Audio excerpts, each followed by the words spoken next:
matin les femmes et bienvenue encore une fois aux méditations quotidiennes au féminin. Aujourd'hui, troisième partie, un décret irrévocable. En s'approchant de la fosse, il appela Daniel d'une voix forte, d'une voix triste. Le roi prit la parole et dit à Daniel, « Daniel, serviteur du Dieu vivant, ton Dieu que tu sers avec persévérance, a-t-il pu te délivrer des lions? » Daniel 6, verset 21. On rapporte que lors de la Seconde Guerre mondiale, un chrétien fidèle fut condamné à mort. Tandis qu'il attendait l'exécution de la sentence dans son obscure cellule, il resta à genoux en parfaite communion avec le ciel.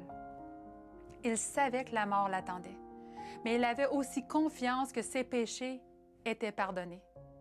Il ne ressentait pas la crainte, et c'est pourquoi ni les éclats de voix de ses soldats, ni le grincement des barreaux ne purent altérer sa paix. Toujours à genoux, il reçut l'ordre de se relever. Le soldat se moqua de sa foi en disant qu'aucun Dieu ne pourrait le délivrer de la mort, et il le conduisit au lieu de l'exécution. Quelle paix peut-on ressentir en un tel moment? Seule la paix du Christ peut te maintenir à genoux, tandis que tout autour de toi court, crie et se désespère.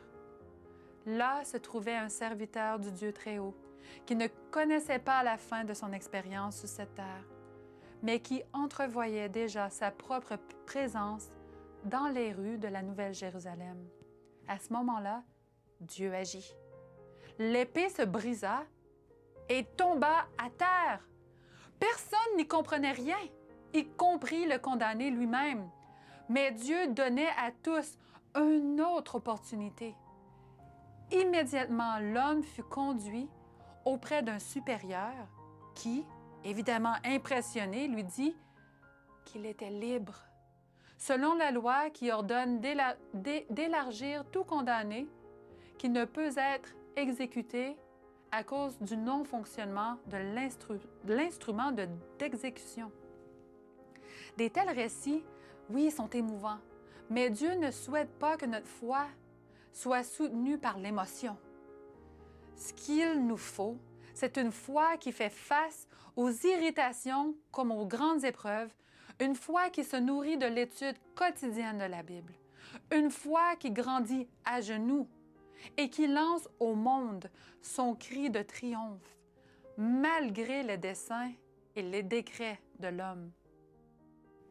Question pour toi. Est-ce que tu possèdes cette foi? La foi te transporte au ciel, tandis que tes pieds foulent encore la terre. Est-ce que tu possèdes cette foi? Bonne journée dans le Seigneur et on se dit à demain.